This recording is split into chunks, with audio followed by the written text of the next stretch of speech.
नमस्कार साथियों, गौरव ज्ञान धारा में आप सभी का स्वागत है। कल अपन ने जनगणना पढ़ ली है एकलव्य बैच के अंदर। रोशनी कम कैसे लग रही है? एक सेकंड। हाँ जी, अब ठीक है। कल जनगणना पढ़ी है और जनगणना सिर्फ पढ़ी नहीं है, याद किया है बहुत अच्छी तरीके से।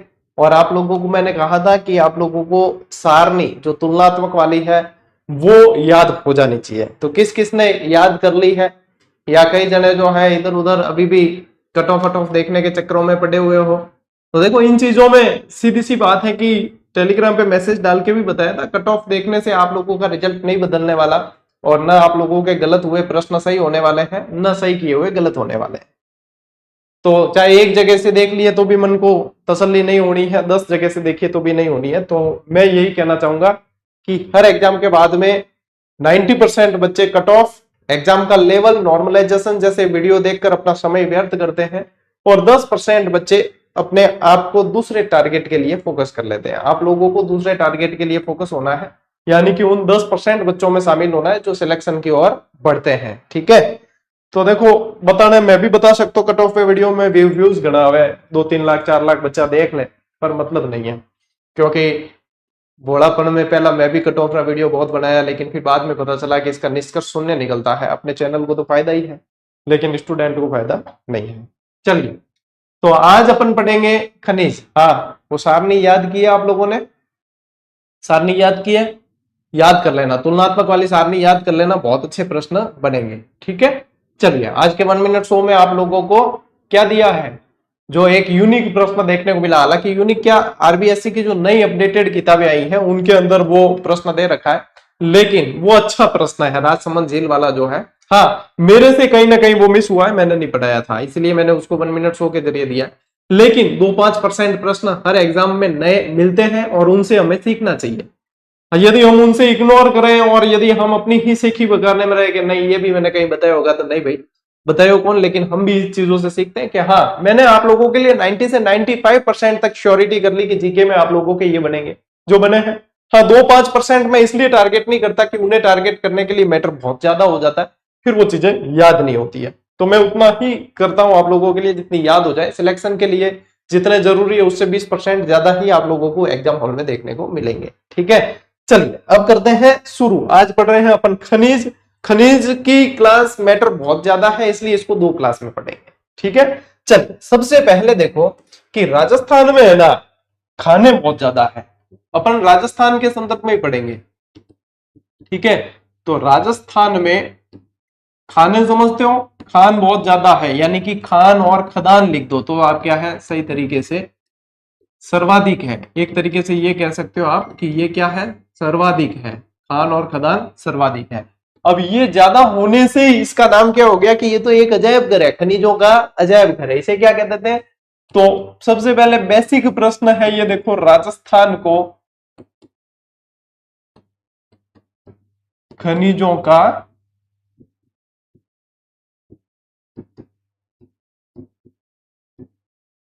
अजायब घर कहा जाता है। ठीक है, एक चीज आप लोगों ने नोट की होगी, जितने भी प्रसिद्ध चैनल है वो सभी कट ऑफ और पेपर का लेवल और जितने व्यूज बटोर सकते हैं उसमें पड़े हैं। कोई भी बच्चों को ये नहीं कह रहा कि भैया मैंने आप लोगों के लिए मैराथन लगाई थी जब, अब मैं आप लोगों को फिर से जो है यूट्यूब पर पढ़ा रहा हूँ, आ जाओ देखे, पढ़ो, कितने हैं तैयार, आ जाओ टावरों में पढ़ा पाची थे। मैराथन क्लास देखने भी तो आया, तो हम थ्योरी पढ़ लो, कोई कौन। और मैंने ये चीज आपको पहले ही कही थी कि शांति काल में आप और हम बस यही होंगे, युद्ध काल में फिर वापस यही रौनक चारों तरफ देखने को मिलेगी। इसलिए मन लगा के पढ़ना, बहुत अच्छी तरीके से तल्लीनता से पढ़ना, चीजें जो है आप लोगों के लिए आसान करने का ही प्रयास किया जा रहा है। ठीक है, खनिजों का अजायब घर कहा जाता है। अब देखो, राजस्थान के अंदर खाने और खदानें सर्वाधिक होने के बावजूद राजस्थान खनिज के मामले में दूसरे स्थान पर आता है। क्या आता है? राजस्थान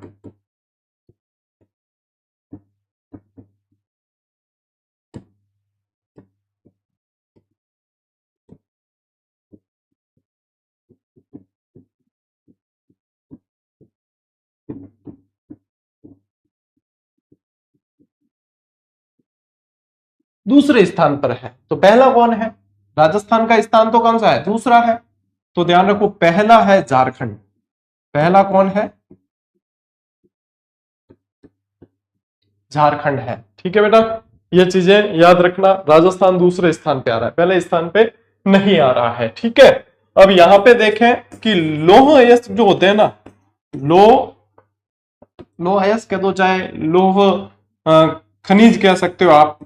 ठीक है, इसकी दृष्टि से चौथा स्थान है राजस्थान का। ठीक है, इसकी दृष्टि से चौथा है, लेकिन जो अलोह खनिज होते हैं, अलोह खनिज है, उसमें आपके फिर ये फर्स्ट नंबर पे मिलेगा देखने को राजस्थान। ठीक है, तो ये कुछ चीजें हैं जो आप लोगों को बेसिक ध्यान में रखनी है। अब देखो खनिज क्या होते हैं, किसी न किसी चट्टान, किसी न किसी पहाड़, इनसे निकाले जाते हैं, इनसे निकाले जाते हैं। तो यहाँ पे आप लोगों को 3 तरह की चट्टानें ध्यान में रखनी है जहां से खनिज जो है निकाले जाते हैं, जहां से खनिज निकाले जाते हैं। अब इसमें जो है पहली ध्यान में रखो आप धारवाड़ चट्टानें। ठीक है, धारवाड़ चट्टानें।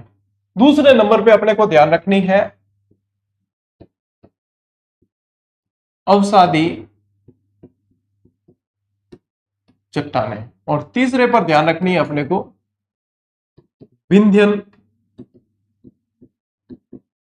चट्टानें। अब देखो मैं प्रयास ये कर रहा हूं आप लोगों के कि जैसे भी एग्जामिनर आप लोगों के भाई कंसेप्चुअल सवाल बनाए तो उसमें क्या बना सकता है, मैं उस लेवल से सोचता हूं पूरे दिन, और कि ये चीजें इस तरीके से हो सकती है, फैक्ट भी शामिल हो और कंसेप्ट भी शामिल हो, तो उसके अनुसार अपने को पढ़ना है। ठीक है, अब जैसे धारवाड़ चट्टानें हैं, ये ज्यादातर जो है आप लोगों को ध्यान रखना है, ये अरावली क्षेत्र के अंदर पाई जाती है। का अरावली क्षेत्र में, यानी कि इससे जो खनिज मिलेंगे वो कैसे खनिज होंगे, वो धात्विक खनिज होंगे। कैसे? धात्विक खनिज जो है वो इनसे प्राप्त किए जाते हैं। अब धात्विक कौन से हैं, अधात्विक कौन से हैं, लौह खनिज कौन से हैं, अलोह कौन से हैं, वो अपन नेक्स्ट स्लाइड्स में पढ़ने वाले हैं अपन, है ना। उसके लिए बहुत बढ़िया स्लाइड्स आप लोगों के लिए तैयार है, तो उसके अंदर अपन पढ़ेंगे। अभी ये ध्यान रखना है अपने को कि ये धारवाड़ चट्टानें हैं, इससे धात्विक खनिज प्राप्त किया जाता है। ठीक है, अब यहाँ पे एक चीज और ध्यान रखें, यानी कि ये कह देना आप लोगों को कि गोंडवाना चट्टानें, ठीक है, गोंडवाना क्रम की जो चट्टानें हैं उनसे कौन से खनिज प्राप्त किए जाते हैं, तो फिर वो भी आप लोगों को इसी के अंदर लिंक करना है। ठीक है, अब देखो अवसादी चट्टानें। अवसादी चट्टानों में क्या होता है, जीवाश्म पाए जाते हैं। इसमें क्या पाए जाते हैं, जीवाश्म पाए जाते हैं। यानी कि यहां पे आप लोग यदि ध्यान दोगे तो क्या आएगा, पेट्रोलियम आएगा। क्या आएगा, पेट्रोलियम यहां पे मिलेगा। यानी कि आप ये कह सकते हो कि ऊर्जा वाले जितने खनिज होते हैं, कितने ऊर्जा जिनसे प्राप्त होती है, ऊर्जा वाले खनिज वो इन सबसे प्राप्त होंगे। ठीक है, अवसादी चट्टानों से, क्योंकि इनमें क्या होती है, जगह होती है, जगह होती है, जीवाश्म होते हैं, जीवाश्म ही तेल और ये सब चीजें, प्राकृतिक गैस वगैरह प्राप्त होती है। अब जो विंध्यन चट्टानें हैं, ये प्रमुखतया अधात्विक जो खनिज होते हैं, अधात्विक खनिज जो होते हैं वो यहाँ पे प्राप्त होते हैं। ठीक है, अब जो नए बच्चे हैं, हालांकि धात्विक अधात्विक में तो अंतर अपन स्कूल टाइम से पढ़ते आए हैं, नए बच्चे तो क्या होंगे, कोई अभी तो जन्म हुआ और डायरेक्ट पढ़ने आए नहीं है, लेकिन जो है अपने भाई कंपटीशन में जो नए हैं, ठीक है, बिगनर्स हैं, तो उन्हें जो है धात्विक अधात्विक ये सारे अंतर भी मैं बताऊंगा। मैं बेसिक से लेकर चल रहा हूं आप लोगों के, कंसेप्ट क्लियर हो, फिर आप उस लेवल तक जाएं कि कट ऑफ से कम 10-15% आप ऊपर चले जाएं। इतना आप लोगों को काबिल और योग्य बनाने का मैं प्रयास कर रहा हूं। हाँ, यदि कोई ये सोच के जुड़ा है कि हाँ भाई जीजीडी का नाम बहुत सुना है, हमें जो है 100% पेपर में, भाई साहब ऐसे सपने देखना ही मत, क्योंकि ऐसे सपने सिर्फ देखने में अच्छे लगते हैं, पूरे नहीं होते। 100% के लिए प्रयास करना भी नहीं चाहिए। 100% के लिए प्रयास करते हैं ना अपन, तब क्या होता है कि हमारे हाथ निराशा लगती है। लेकिन अपने को टारगेट क्या रखना है, हमेशा ध्यान रखना, कहीं से पढ़ो, चाहे मैं तो कह रहा हूं किसी कोचिंग से, किसी किताब से, किसी भी प्रयास से पढ़ो, 90% का टारगेट रखो। कितना, 90%। आज दिन तक राजस्थान के कंपटीशन में 90% मेरिट गई नहीं है, कट ऑफ गई नहीं है। कट ऑफ 70, 75, 80 के आसपास घूमती है। बहुत टफ कंपटीशन हो गया, सरल पेपर है तो 80% तक जाएगा। ठीक है, बाकी 80 के अंदर अंदर रहती है। और इतना टारगेट लेके चलो, ताकि क्या है, रिवीजन भी सही समय पे कर पाओ और कंपटीशन को सही तरीके से आप जज करके आगे बढ़ पाओ। ज्यादातर विद्यार्थी मैं देखता हूं बहुत अथाह समुद्र खुद के पास में लाने की कोशिश करते हैं, वो प्रश्न टारगेट करते हैं कि ये जहां कहीं भी नहीं मिल रहा है, ये जो मिल रहा है उसमें पढ़ो। अरे भैया वो इतनी बड़ी किताब में मिल रहा है तो क्या इतनी बड़ी किताब आप रिवीजन कर पाओगे क्या? नहीं। तो समझदारी भरे निर्णय लिया करें और उसके अनुसार ही आगे बढ़ा करें, ठीक है। अब ये देखो, ये तो चीज पढ़ ली अपन ने। अब इसी चीज को जो है एक थोड़ा सा मैं सहायता लूंगा मैप की, ठीक है। थोड़ी सी अपन मैप की सहायता लेते हैं। देखो अब मैप से भी आप लोगों के अभी तो मैं सिर्फ बेसिक बेसिक बता रहा हूं आप लोगों को भैया, खनिज के वाले अंदर तो अपन घुसे ही नहीं टॉपिक में अभी पूरे। अब ये राजस्थान का नक्शा है, ठीक है। अब इसमें देखो राजस्थान के नक्शे में अपन यहां से जो है ये अरावली वाला बेल्ट है ना, इसको थोड़ा सा यहाँ पे कर लेते हैं सेपरेट, ठीक है। ये अरावली वाला बेल्ट, इसकी सीमाएं क्या है टच कर देता हूं तो कलर भर के आप लोगों को अच्छे से समझ में आएगा। ठीक ठाक, देखो थोड़ा रोचक करा था चीजें। ये क्या है? Aravali green wall. बढ़िया प्रश्न, अरावली ग्रीन वॉल का प्रश्न भी बना था ना आप लोगों के, बना था क्या? और यहां से जो है आप लोगों के कुछ और चीज करते हैं, ठीक। आई शाबाश, डिजिटल बोर्ड का बढ़िया उपयोग आज कर रहे हैं अपन, है ना। और ये ले लेते हैं, दिल तो लेने हो मतलब कौन, दिल तो ऐसे भी नवरात्रि चल रही है तो इधर उधर एक्सचेंज हो ही रहे होंगे, ठीक है। बढ़िया दिखे बेटा? हाँ के गुरु जी ये क्या है, चलिए बताते हैं। अब इसमें एक थोड़ा सा है ना संशोधन मुझे ही करना पड़ेगा। यहाँ पे मैं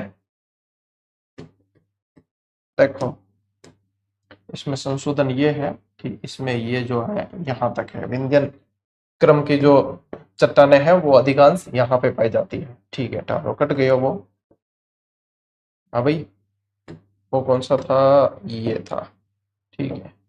अच्छा इसमें भी होता है क्या ये? वही ठीक है। हाँ देखिए, ठीक है, दिख रहा है सही तरीके से। अब देखो ये क्या चीज है, ये मैं क्या बताना चाह रहा हूं, ये आप लोगों को ये ध्यान रखना है कि ये जो है ना यहाँ पे आप लोगों के पाई जाती इस तरफ यानी पश्चिमी राजस्थान के अंदर जो पाई जाती है वो अवसादी चट्टानें अधिक है, अवसादी चट्टानें अधिक है, ठीक है। ये अरावली वाला जो बेल्ट है ये क्या है, ये है अरावली वाला बेल्ट है। यहां पे आप लोगों के पाई जाएगी कौन सी, धारवाड़ चट्टानें, धारवाड़ चट्टानें पाई जाएगी, यानी कि गोंडवाना क्रम की भी चट्टानें आ गई वो सारी। यानी यहाँ पे जो है ना आप लोगों के धात्विक खनिज यानी आग्नेय चट्टानें वगैरह वो भी सब यही आएगी, आग्नेय वगैरह वो भी अरावली के अंदर ही आएगी। और ये जो है ये आप लोगों के कौन सी है, विंध्यन क्रम की चट्टानें। ये कैसी है, विंध्यन क्रम की चट्टानें, ठीक है। तो इसका स्क्रीनशॉट ले लेना एक बार, फिर आगे बढ़ते हैं अपन। यहां तक आप लोगों के बेसिक क्लियर हो जाना चाहिए, खनिज पढ़ रहे हैं तो इतना बेसिक अपने को पता होना जरूरी है। अभी स्टार्ट में अपन बेसिक बेसिक चीजें ही पढ़ेंगे, फिर आगे बढ़ेंगे कौन से स्थान पूछे जाते हैं कैसे, है ना।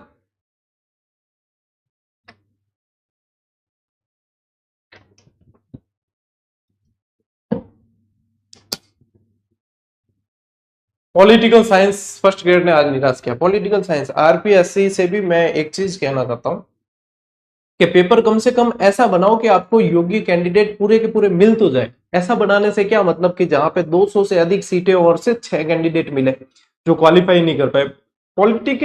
पॉलिटिकल का पेपर दिया था ना, मैन पेपर, इतनी मोटी बुकलेट दी थी, पेपर नहीं देके बुकलेट दिया था। उसमें भी प्रश्न ऐसे कि जिस एग्जामिनर ने मतलब पेपर बनाया उसी को वापस बिठा दिया हो ना, तो वो भी 50% मुश्किल से कर पाए उसको सही। तो आरपीएससी कम से कम ऐसे पेपर बनाए कि विद्यार्थी उसे अटेंड कर पाए। मुझे पता है आपको क्रीम चाहिए पूरी तरीके से, लेकिन आप लोगों को क्रीम भी नहीं मिल रही है। फिर आप क्या करेंगे जब 200 से अधिक सीटें हैं, 6 कैंडिडेट मिले हैं, ऐसा पेपर बनाने का औचित्य क्या है? ऐसा पेपर बनाकर क्या मतलब आयोग क्या साबित कर लेगा? तो कम से कम पेपर ऐसा बनाया जाए कि विद्यार्थी जो है होशियार विद्यार्थी कम से कम कर सके। अब जो सिलेक्ट नहीं हुए इसका मतलब ये नहीं है कि उनके अंदर काबिलियत नहीं है या होशियार नहीं। पेपर बनाइए ऐसा, बुकलेट दे दी पूरी, और उसमें भी पॉलिटी के ऐसे प्रश्न जिसका कोई मतलब नहीं। तो पेपर होने चाहिए, कठिन होने चाहिए, हम भी कह रहे हैं स्तरीय होने चाहिए, लेकिन कम से कम देखें तो सही कि उसमें आप लोगों को कैंडिडेट तो मिले ढंग के। मिले ही नहीं क्या मतलब, बताइए, फालतू पॉलिटी के बेचारे बच्चे निराश हो गए सारे, कोई मतलब नहीं है।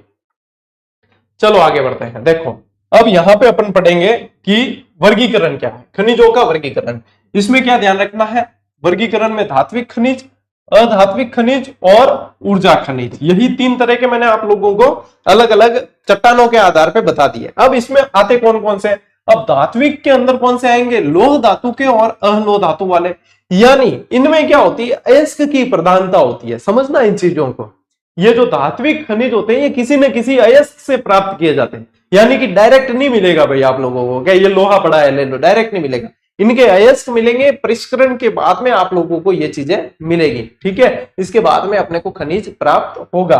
तो इसके 2 वर्गीकरण है लोह धातु के। इसमें क्या होगा, इसमें लोहांश पाया जाएगा, यानी लोहे का अंश होगा इसके अंदर, लोहे का अंश होगा इसके अंदर। और इसमें जो है भैया आयरन बिल्कुल नहीं पाया जाएगा, यानी चुंबक से जो है इसके कोई लेना देना नहीं होगा, इसमें चुंबकत्व का प्रभाव देखने को मिलेगा, ठीक है। चलिए अब फिर देखो यहाँ पे लोह धातु है, इसके अंदर लोह धातु वाले खनिजों में क्या क्या आते हैं, क्रोमियम, कोबाल्ट, लोहा, मैग्नीज, निकिल, टंगस्टन और टाइटेनियम, ये सारे के सारे आप लोगों के इसमें आते हैं। ये हमने जीजीडी फैक्ट के रूप में भी दिया था आप लोगों को, लेकिन अभी जो है मैं जब ये शेयर करूंगा ना आप लोगों को पीडीएफ, कल वाली भी शेयर कर दी थी, उसमें आप लोगों को एकदम क्लियर देखने को मिलेगा। वैसे ये सारणी जीजीडी 1 लाइनर के अंदर दे रखी है, ठीक है। तो जब भी क्लास लेने बैठते हो तो आपके पास में पुस्तक जो है खुली हुई होनी चाहिए, ताकि आप लोगों को यहाँ नहीं दिख रही है तो वहां दिख जाए, और कोई चीज इसमें मैं क्लास में एक्स्ट्रा बताऊं तो वो हाथों हाथ आप नोट कर सके, ताकि आप लोगों को ये भी नहीं कहना पड़े कि गुरुजी क्लियर नहीं दिख रहा, ठीक है। क्लियर देखने के लिए हमने आप लोगों को सुविधा दे रखी है, लाभ आप लोगों को ही उठाना है। अब एक एक घरे पहुंचाने नहीं आवी जे, यानी अलोह धातु, अलोह के अंदर देखो क्या है, टीन, तांबा, सोना, चांदी, प्लेटिनम, ठीक है। और सीसा और जस्ता भी है। इस सीसा और जस्ता को क्या कहा जाता है, जुड़वा खनिज कहा जाता है। क्या कहते हैं, जुड़वा खनिज कहा जाता है। ये साथ में मिलता है, सीसा और जस्ता है अलग अलग, सीसा अलग है, जस्ता अलग है, लेकिन ये जो है जुड़वा खनिज कहा जाता है। पेज नंबर 145 पे दे रखा है ना, बच्चे कमेंट कर रहे हैं कि पेज नंबर 145 पे रीट की जो बुक दी है आपको, उस पे ये सारणी दे रखी है, ठीक है। तो जो एक्स्ट्रा मिले उसको नोट कर लेना है। एक्स्ट्रा तो चीजें कई सारी किताब में मिलेगी, कई सारी इसमें मिलेगी, कॉम्बिनेशन करके चलना है, ठीक है। क्योंकि हूबहू चीजें आप लोग, कई बच्चे ये चाहते हैं गुरुजी जैसा किताब में लिखा हुआ वैसे ही पढ़ाओ, या जैसा क्लास में वैसा ही किताब में, ऐसा नहीं होता। क्लास अलग तरीके से चलती है, किताब अलग तरीके की होती है, तो आप लोगों को कॉम्बिनेशन करके चलना है, ठीक है। ऐसे ही अगर हूबहू ही चीजें हो तो फिर उसका मतलब ही क्या, पढ़ाने का क्या मतलब हो जाए। फिर देखो अधात्विक खनिज, अधात्विक खनिज यानी कि इसके अंदर जो है आप लोगों के अयस्क की प्रधानता नहीं होती। अब देखो इसमें क्या है, अब्रक, जिप्सम, जिप्सम को हरसोट भी बोलते हैं, क्या बोलते हैं, हरसोट भी बोला जाता है। इससे बहुत बार प्रश्न बनता है। सल्फर, पोटास, संगमरमर, ग्रेनाइट, बलुआ पत्थर, चूना पत्थर, घिया पत्थर, एस्बेस्टस, बेराइट्स आदि। यहाँ पे ये ध्यान रखो कि इसमें पत्थर वत्थर जितने होते हैं ना, वो सारे के सारे आप लोगों के अधात्विक खनिज है, जिसमें धातु के गुण नहीं पाए जाते। अब धात्विक क्या है, अधात्विक क्या है, इसमें क्या अंतर है, साइंस का टॉपिक है, लेकिन फिर भी अपन अंतर भी देखेंगे, ठीक है। फिर देखो ऊर्जा खनिज, ऊर्जा खनिज क्या है, इनसे अपने को एनर्जी प्राप्त होगी। यानी कि क्या एनर्जी, मतलब अपन को खाने नहीं है, लेकिन कहीं ना कहीं इनसे पेट्रोलियम प्राप्त हो गया, तो पेट्रोलियम क्या है, ऊर्जा खनिज है। गाड़ियां, इंजन, मशीनें सब किससे चलेगी, पेट्रोलियम से चलेगी। आणविक ऊर्जा के स्रोत हो गए, तो ऊर्जा के खनिज जो है इनसे एनर्जी मिलेगी, ठीक है। तो इसमें 2 तरह के हो गए, नंबर 1 परंपरागत ऊर्जा, नंबर 2 गैर परंपरागत। अब ऊर्जा टॉपिक है आपके अलग से, तो उसमें अपन और डिटेल में पढ़ेंगे, सारणी में एक बात जान लो। अब इसमें देखो परंपरागत खनिज के अंदर आते हैं जीवाश्म खनिज और आणविक खनिज। जीवाश्म में आ गए आप लोगों के कोयला, पेट्रोलियम, प्राकृतिक गैस, ठीक है, जिसमें जीवाश्म की प्रधानता होती है। जिसमें अणुओं की प्रधानता है उसमें यूरेनियम, थोरियम, बेरिलियम, लिथियम ये आ गए। और गैर परंपरागत के अंदर सौर ऊर्जा, पवन ऊर्जा, बायोमास, ठीक है। गैर परंपरागत में ये सीधी सिंपल सी मतलब समझने के लिए आप लोगों को बताओ, परंपरागत और गैर परंपरागत में कैसे अंतर करोगे। गैर परंपरागत अपने जो बाबा आदम के जमाने के लोग थे ना, उनको उपयोग करना नहीं आता था, तो वो परंपरा से नहीं आए हैं, वो गैर परंपरागत है। अभी साइंस टेक्नोलॉजी ने उन चीजों को उपयोग करना सीखा है। देखो सौर ऊर्जा, पवन ऊर्जा, बायोमास है कि नहीं। टेक्नोलॉजी ने सिखाया है तो ये गैर परंपरागत हुए, अपने बाबा आदम के जमाने के लोगों को नहीं आ रही थी चीजें। लेकिन यहाँ पे आप देखोगे परंपरागत स्रोत के अंदर, तो यहाँ पे जो है कोयला, पेट्रोलियम, प्राकृतिक गैस, इनसे तो वो परिचित थे, कोयला वगैरह इनसे परिचित थे। तो इस तरीके से आप ध्यान रख सकते हो कि गैर परंपरागत क्या है, परंपरागत क्या है, ये समझने के हिसाब से। मतलब बाबा आदम वाले कोई इसमें वो नहीं है, आप लोग डायरेक्ट लॉजिक मत लगाना, समझने के हिसाब से कि याद कैसे रहे, कंफ्यूज हो जाते हैं सर बार बार कि परंपरागत गैर परंपरागत, तो इस तरीके से याद रखो, ये चीजें समझने में आसान रहेगी। ठीक है, इसका स्क्रीनशॉट लेना चाहो तो ले लो, फिर आगे बढ़ेंगे। देखो अब बात करते हैं धात्विक और अधात्विक खनिज की। ठीक है, अब जो कंपटीशन में नए हैं, कंपटीशन में नए होंगे तो भी स्कूल में तो पढ़े हैं वो कहीं ना कहीं।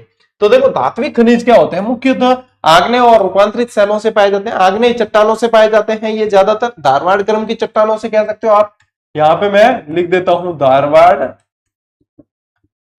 चट्टाने।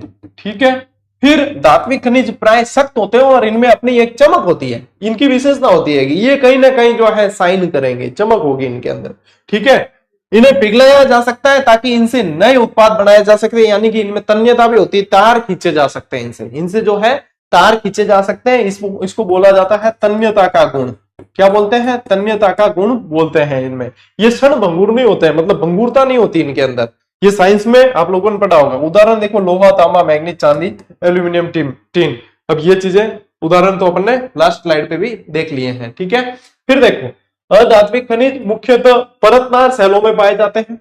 ठीक है, परतदार शैलों में पाए जाते हैं और ये सख्त और चमकदार नहीं होते हैं, यानी कि इतने सख्त नहीं होते। सख्त तो जैसे कि कोई कहता है कि गुरुजी में बाटो छोड़ियो कि खून काट दियो, तो सख्त होता है, वो सख्त कौन हो, तो सख्त मतलब इतने सख्त नहीं होते जितने ये धातु सख्त होती है। ठीक है, धात्विक जितने सख्त होते हैं उतने ये सख्त नहीं होते हैं।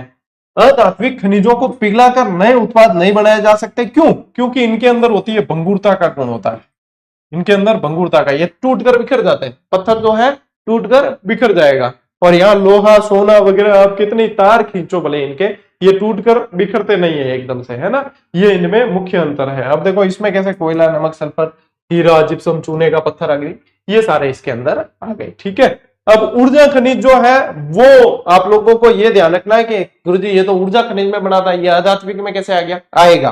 ठीक है, ऊर्जा खनिज यानी कि धात्विक में हो चाहे अधात्विक में, जिससे एनर्जी, ऊर्जा प्राप्त की जा रही है, वो ऊर्जा खनिज के अंदर भी जाएगा।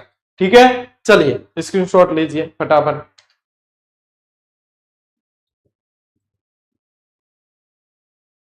सर हमारे पास वन लाइनर नहीं है, तो होनी चाहिए, इनमें गुरुजी क्या कर सके बता, हमने तो सबको दिया है ना, मार्केट में सबके लिए अवेलेबल है, ऐसा तो है नहीं दुकानदार ने आपको मना कर दिया, आप लेने नहीं गए होंगे, आपने लाई नहीं होगी तो फिर मिलेगी कैसे। अब हमारी तरफ से कमी नहीं है इसमें, आपकी तरफ से कमी है, उसको आप ही दूर कर सकते हैं। अधात्विक खनिजों का वर्गीकरण। ठीक है, अधात्विक खनिजों का वर्गीकरण, इसमें जो चीजें आती है वो देखो। अब इसमें देखो आणविक खनिज, आणविक खनिज के अंदर क्या आएंगे, अभ्रक, यूरेनियम, लिथियम, बेरिलियम और थोरियम। अभ्रक का विशेष ध्यान रखें, वो इसके अंदर आएगा। ठीक है, उर्वरक खनिज, जिससे उर्वरक खाद वगैरह बनाए जा सके, gypsum, rock phosphate, potash, nitrate, pyrite. इन वर्गीकरण से प्रश्न आते हैं, इस वर्गीकरण से, और इससे बेस्ट वे नहीं हो सकता कि इस तरीके से आप लोगों के पास में डेटा उपलब्ध हो गया, समझ लीजिए याद करने की आधी झंझट खत्म, क्योंकि एक तो भरा हुआ मिलता है पूरा और एक डेकोरेशन के साथ में, तो यानी आधी झंझट तो यहीं पे खत्म हो जाती है। मूल्यवान पत्थर, हीरा, पन्ना, तांबड़ा आदि, ये मूल्यवान है, जो बहुमूल्य है। ठीक है, अमूल्य तो नहीं हो सकती, ये बहुमूल्य हो सकते हैं, हीरा, पन्ना, तांबड़ा अमूल्य नहीं हो सकते। अमूल्य तो जीजीडी की क्लासेस है, जिसका मूल्य आप नहीं लगा सकते, ये बहुमूल्य है, और इससे भी अमूल्य क्या है, अपनी जीजीडी की क्लासेस। ठीक है, चलिए रासायनिक खनिज, जिनसे रासायनिक अभिक्रियाएं जिनमें हो, तो उसमें आ जाएगा आपके नमक, बेराइट, चूना पत्थर, फ्लोराइट आदि। इमारती पत्थर, सैंडस्टोन, ग्रेनाइट, संगमरमर, स्लेट, ये सारे आप लोगों के अधात्विक खनिजों का वर्गीकरण हो गया। अधात्विक खनिजों का वर्गीकरण, स्क्रीनशॉट ले लो बेटा, फिर आगे चलते हैं। चलिए देखो खनिजों में राजस्थान का स्थान। अब ये देखो आप लोगों को मैंने एक जगह उपलब्ध कराया है ताकि आप लोगों को भटकना नहीं पड़े, क्या हाँ कहीं क्या है दिमाग में एक लाइन यहाँ है एक यहाँ है तो फिर क्लियर नहीं हो पाती, तो एक जगह क्या भैया स्थान जो है जितने आप लोगों को पढ़ने सब एक जगह पढ़ो। तो देखो विविधता की दृष्टि से यदि आप देखोगे कि खनिजों में बहुत सारा अजायब घर क्यों कहते हैं राजस्थान को खनिजों का, क्योंकि यहाँ पे विविधता बहुत ज्यादा है। तो विविधता की दृष्टि से प्रथम स्थान है खनिजों का, विविधता की दृष्टि से राजस्थान का प्रथम स्थान है। लौह खनिजों की दृष्टि से देखोगे तो चौथा स्थान है, अलोह खनिजों में फिर पहला स्थान है। उपलब्धता की दृष्टि से देखें तो फिर अपने यहाँ पे उपलब्धता की दृष्टि से देखें तो तीसरा स्थान है, और आय की दृष्टि से पांचवा है। लेकिन अपन उत्पादन देखें तो झारखंड के बाद में दूसरा नंबर अपना है, उपलब्धता से तीसरा है लेकिन उत्पादन करने के मामले में दूसरे नंबर पे अपन, उत्पादन करने के मामले में दूसरे नंबर पे। खनिजों के भंडार की दृष्टि से राजस्थान झारखंड के बाद में दूसरे स्थान पर आ जाता है। ठीक है, फिर देखो वर्ष 2018-19 में खनिज उत्पादन संसूचित करने वाली खानों की संख्या की दृष्टि से राजस्थान का 8वां स्थान है। यदि इसी लाइन से प्रश्न आए तो ही 8वां स्थान ध्यान रखना है, बाकी सर्वाधिक खाने खदानों की दृष्टि से राजस्थान का पहला स्थान है। ठीक है, तो जितने स्थान जितने भी आप लोगों को एग्जामिनर पूछ सकता है खनिजों की दृष्टि से, उसमें मैंने आप लोगों को सारी लैंग्वेज से आप लोगों को उपलब्ध करा दिया है। ठीक है, सब जो लैंग्वेज बन सकती है सभी से उपलब्ध है। लो भाई पढ़ो टाबरों पढ़ो, पढ़ाई ही आप लोगों को आपके समाज में स्थान दिलाएगी।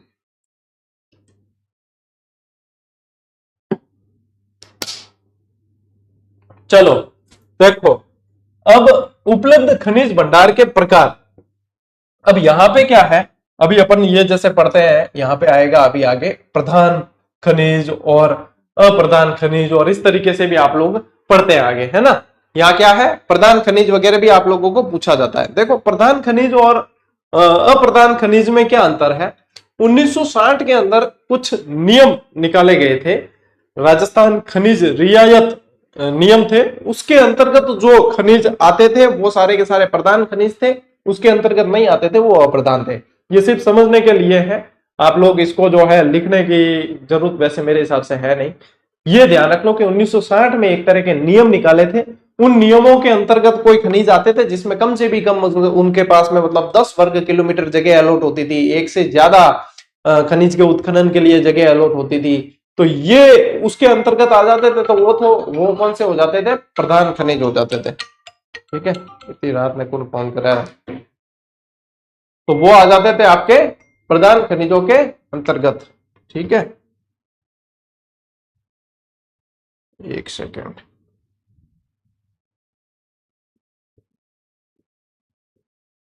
राम निवास जी ने भैया आप लोगों के लिए एक अपडेट भेजी है, हाथों हाथ नोट करो सभी बच्चे।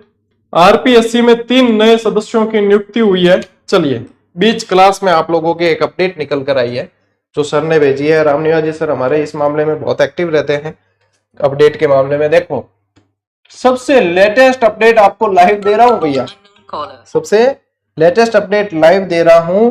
देखो आरपीएससी 3 नए सदस्य, नोट कर लीजिए। राज्यपाल की मंजूरी के बाद आदेश जारी हुए हैं। नंबर 1 आईपीएस हेमंत प्रियदर्शी, प्रियदर्शी। नंबर 2 डॉक्टर अशोक कुमार कलवार।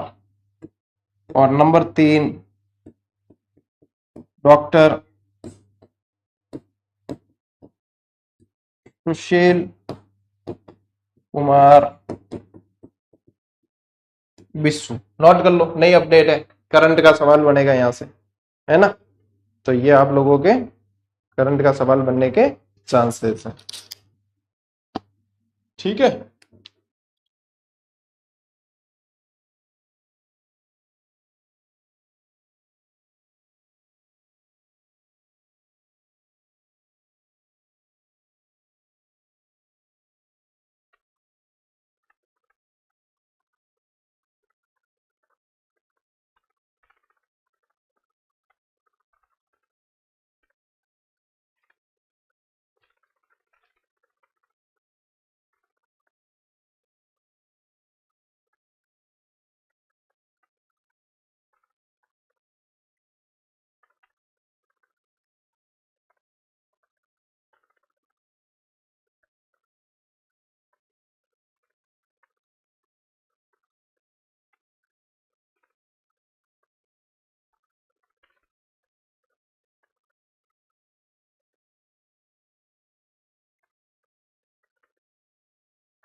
हाँ जी, आवाज आ रही है।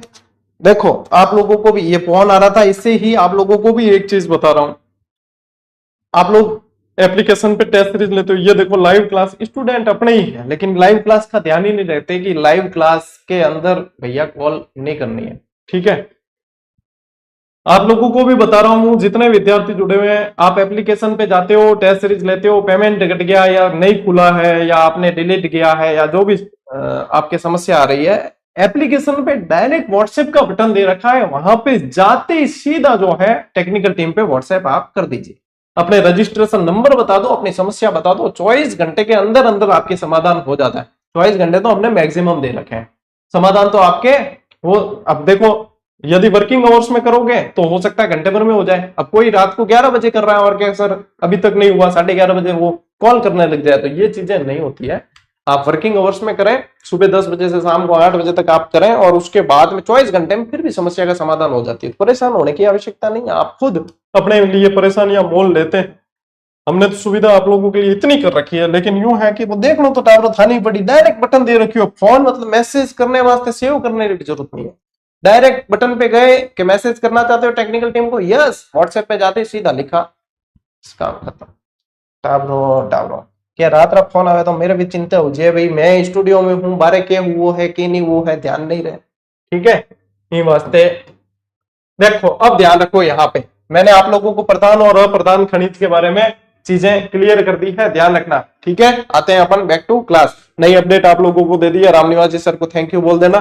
ठीक है, क्योंकि ये जो अपडेट आई है सबसे पहले आप लोग कह सकते हो हाँ हमें जीजीडी पे सबसे पहले बता दी गई थी। ठीक है, चलिए देखो अब पढ़ना टावरो। राजस्थान में खनिज भंडारण के प्रकार जो है लगभग 81 प्रकार के 81 प्रकार के खनिज पाए जाते हैं।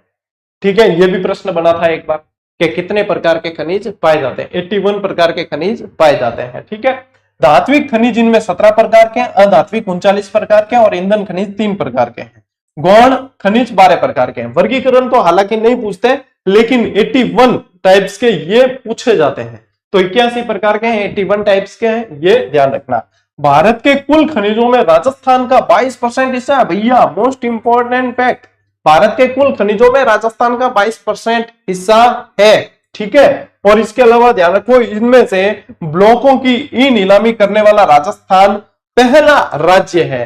एक ई रवन्ना आता है, आपको पता है इसके अंदर क्या होता है, रवन्ना कटता है, खनिजों की जैसे बिक्री होती है ना, तो इसमें रवन्ना काटा जाता है, जो खनिजों से संबंधित से जुड़े हुए होंगे उनको पता है। तो फिर जो है ई रवन्ना करने वाला भी राजस्थान पहला स्टेट था। ये ई नीलामी कहते हैं ना, ई रवन्ना होता था, मतलब गाड़ियां रवाना होती थी उसका रवन्ना कटता था। ठीक है, तो ये आप लोगों को ध्यान रखना है। राजस्थान को खनिजों का अजायब घर बता दिया आपको। वर्तमान में राजस्थान में 58 प्रकार के खनिजों का उत्खनन हो रहा है। देखो भंडार तो 81 टाइप्स के हैं, ठीक है, लेकिन उत्खनन कितने प्रकार का हो रहा है, 58 टाइप्स के ही खनिजों का उत्खनन किया जा रहा है। ठीक है, खनिज भंडारों की दृष्टि से भारत में प्रथम स्थान कौन है, झारखंड, और राजस्थान का स्थान दूसरा। ये गौण खनिजों की दृष्टि से पहला स्थान है और आय की दृष्टि से पांचवा। ये एक तरीके से आप लोगों के रिवीजन हुआ है जो अपन ने लास्ट स्लाइड्स में पढ़ा है कुछ। ठीक है, अब इसमें से मोस्ट इंपोर्टेंट क्या है, ये 81 और ये 58। ठीक है, ये मोस्ट इंपोर्टेंट है इसमें से। चलिए स्क्रीनशॉट लो, आगे बढ़ेंगे। ठीक है, टाबरो बढ़ा आगे। देखो ये आप लोगों ने नोट कर ही लिया। अब देखो यहाँ पे मैं आप लोगों को एक और मोबाइल नंबर दे रहा हूं, उसे नोट करना। अभी देखो टेक्निकल समस्याएं आप लोगों के कईयों के आ जाती है। एक मोबाइल नंबर नोट कीजिए पहले आप, 78 91 94 11 15। ठीक है, ये नंबर नोट करना है आप लोगों को। कोई भी समस्या हो इस पे 24 घंटे सेवा उपलब्ध है। 78 91 94 11 15। ठीक है, हाँ 78 91 94 11 15। याद रह जाएंगे क्या, ये याद कर लेना आप, ये याद कर लेना, क्योंकि ये जो है इस पे फोन मत लगाना रे। यूनिक थे, फोन लगा भी दोगे, हाँ गुरुजी आज ही नंबर दिया है, इतने साल से हम कह रहे हैं नंबर नहीं दे रहे हैं, क्या आज पर्सनल नंबर दे दिए। ये है खनिज नीतियां, ये खनिज नीतियां याद करने का तरीका है। राजस्थान में जो है अब तक आप लोगों को ध्यान रखना है 5 खनिज नीतियां, जिसमें पहली 1978, दूसरी 91, तीसरी 94, चौथी 2011 और पांचवी 2015। अब 2019 के अंदर एक नीति आती है, तो कई जनों को लगता है कि ये जो नवीनतम नीति 2019 है, नहीं, वो नवीनतम नीति नहीं है। अभी तक जो है अपने 5 खनिज नीतियां आप लोगों को ध्यान रखना है, ठीक है। 5 जो है खनिज नीतियां अपने को ध्यान रखनी है। तो इसमें जो है आप लोग कैसे याद करोगे, ये मोबाइल नंबर आप लोगों को याद करने 78 91 94 11 15, 78 91 94 11 15। देखो 78 91 94 11 15, बस याद रह जाएंगे आराम से। ये अब तो हाथ हाँ कांटो निकल जाई कि पांचों की पांचों खनिज नीतियां हमें सन के साथ में याद है, ठीक है। चलिए ठीक है, अब देखो खनिज से संबंधित संस्थाएं, इनसे भी सवाल बनते हैं। सबसे पहले स्थापना की गई, अपने ध्यान रखना, देखो सबसे पहले आप देखोगे ना तो ये राजस्थान राज्य खान एवं खनिज लिमिटेड की गई थी अक्टूबर 1974 के अंदर, ठीक है, उदयपुर की है। फिर बाद में राजस्थान राज्य खनिज विकास निगम लिमिटेड की गई सितंबर 1979 उदयपुर, और बाद में इनको 2003 के अंदर इन दोनों का विलय कर दिया गया। सारा टू द पॉइंट और सार यही है, ये दोनों अलग अलग स्थापित हुए थे, लेकिन बाद में 2003 में इनका कर दिया क्या, विलय कर दिया है इनका, ठीक है, ये ध्यान रखना है अपने को। और ये जो टंगस्टन विकास निगम लिमिटेड है, राजस्थान राज्य टंगस्टन विकास निगम लिमिटेड, इसकी भी स्थापना जो है आप लोगों के वो RSMML के अंतर्गत ही की गई थी 1983 के अंदर। इनका मुख्य काम था डेगाना वगैरह, यहाँ पे जहां टंगस्टन ज्यादा निकलता है वहां से और उत्पादन करना, टंगस्टन निकालना, ये टंगस्टन विकास निगम का काम था। हिंदुस्तान कॉपर लिमिटेड, इनका मुख्य काम है खेतड़ी झुंझुनू वगैरह, यहाँ से जो है कॉपर का उत्पादन करें बहुत ज्यादा मात्रा में, तो वो इनका था। नवंबर 1967 में इन्होंने जो है यहाँ पे उपक्रम स्थापित कर दिए थे, ठीक है। चलिए अब इसके अलावा कुछ नीतियां, और ये नीतियों से संबंधित प्रश्न बहुत बन रहे हैं, ठीक है। तो इनके अलावा कुछ नीतियां और देखो, प्रथम ग्रेनाइट नीति। ये ग्रेनाइट जो है ना सबसे ज्यादा, वैसे ग्रेनाइट अपना धात्विक खनिज में अलग से पढ़ेंगे, ग्रेनाइट सबसे ज्यादा अपने पाया जाता है बाड़मेर बालोतरा जालोर वाले बेल्ट में। जालोर को तो ग्रेनाइट सिटी के नाम से भी जाना जाता है। कम से कम 500 से ज्यादा इकाइयां जालोर के अंदर ग्रेनाइट ही काम करती है। ग्रेनाइट नीति 1991 के अंदर, पहली मार्बल नीति 1994 के अंदर, और नवीनतम जो है वो 2002 में मार्बल नीति जो है वो निकाली गई थी, ठीक है। और मार्बल आयात नीति 2011 है, 4 अगस्त 2011 को घोषित हुई थी, और नवीनतम मार्बल आयात नीति अक्टूबर 2016। तो नीतियां भी मैंने आप लोगों के एक ही स्लाइड पे सारी की सारी अरेंज कर ली है, ताकि ये जो है आप लोगों को याद करना आसान हो जाए, ठीक है। खनिज वैसे देखा जाए बोरिंग टॉपिक है, लेकिन याद करना आसान हो जाए, इसलिए आप लोगों को इस तरीके से उपलब्ध करवा रहा हूं।